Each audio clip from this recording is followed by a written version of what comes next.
अगर जीवन में कोई समस्या है और नई शुरुआत नहीं कर पा रहे हैं तो ये कहानी अवश्य सुने। एक बार श्री कृष्ण ने भोजन के लिए बैठे थे, तभी अचानक अपने माँ से बोले, मुझे कुछ काम है, मैं अभी आता हूँ, बस कुछ ही समय में आता हूँ। माँ ने बोली, अभी तो तुझे भूख को लगी थी, अचानक तू कहाँ जा रहा है?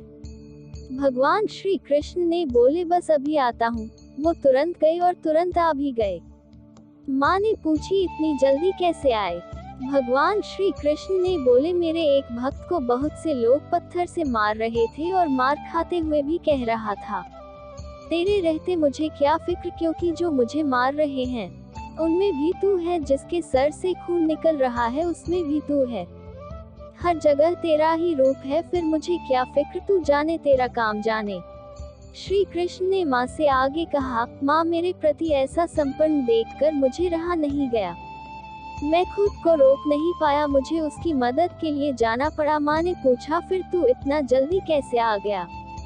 श्री कृष्ण ने बोले, मेरे पहुँचने से पहले उसने भी पत्थर उठा लिया था और अब वो लोगों को वापस मार रहा है।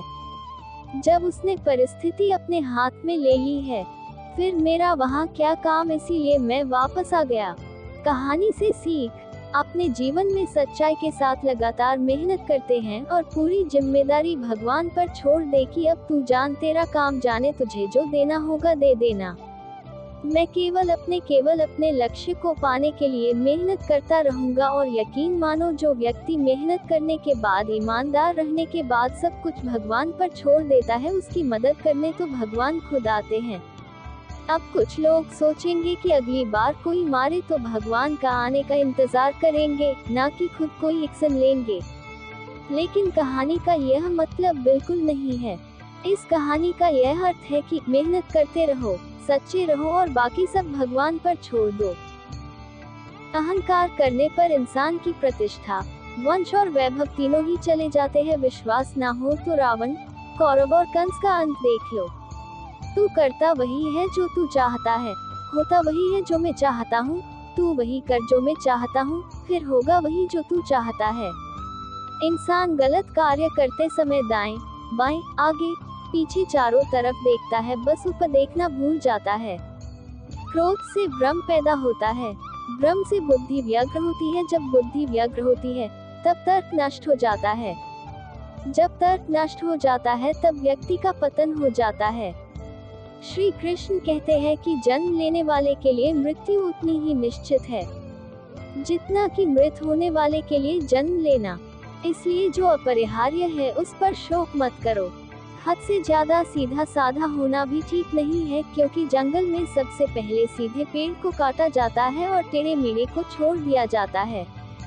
जिंदगी के इस रण में खुद ही कृष्ण और खुद ही अर्जुन बनना पड़ता है। रोज अपना ही सारथी बनकर जीवन की महाभारत को लड़ना पड़ता है। भरोसा अगर खुद पर रखो तो ताकत बन जाती है, और दूसरों पर रखो तो कमजोरी बन जाती है।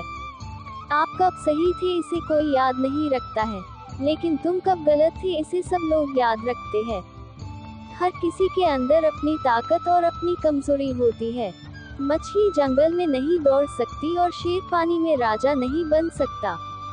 इसलिए अहमियत सभी को देनी चाहिए।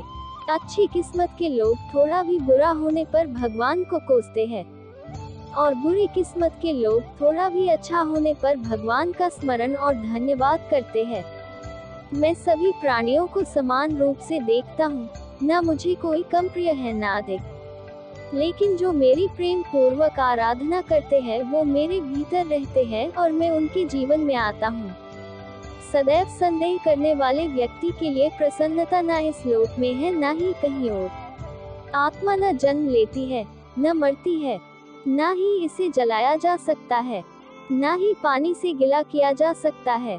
आत्मा अमर और अविनाशी है। आत्मा पुराने शरीर को वैसे ही छोड़ देती है जैसे मनुष्य पुराने कपड़ों को उतार कर नए कपड़े धारण कर लेता है। मेरे भी कई जन्म हो चुके हैं, तुम्हारे भी कई जन्म हो चुके हैं। ना तो यह मेरा आखिरी जन्म है और ना ये तुम्हारा आखिरी जन्म है। मोहग्रस्त होकर अपने कर्तव्य के रास्ते से हट जाना मूर्खता है, क्योंकि इससे ना तो तुम्हें स्वर्ग की प्राप्ति होगी और ना ही तुम्हारी कीर्ति बढ़ेगी।